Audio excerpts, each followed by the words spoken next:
जत मनी हमरो कहानिया। धान क खेती ना होई रोपनिया, देवघर घूमल जरूरी बदनिया। धान क खेती ना होई रोपनिया, देवघर घूमल जरूरी बदनिया। धान क खेती ना होई रोपनिया, देवघर घूमल जरूरी बदनिया।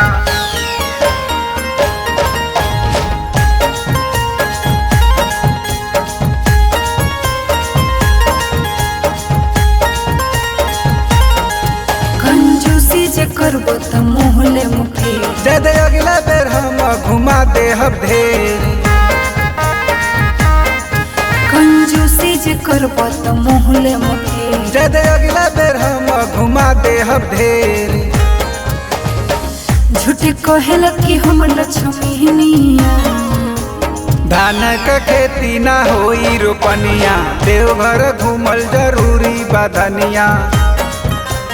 धान क खेती ना होई रोपनिया, देवघर घूमल जरूरी बदनिया। धान क खेती ना होई रोपनिया, देवघर घूमल जरूरी बदनिया।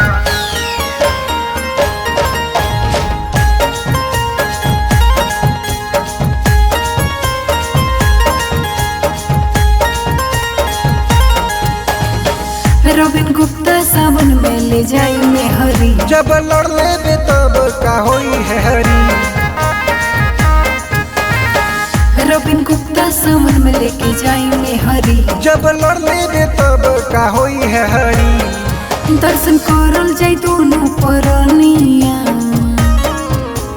धान क खेती ना होई रोपनिया, देवघर घूमल जरूरी बदनिया।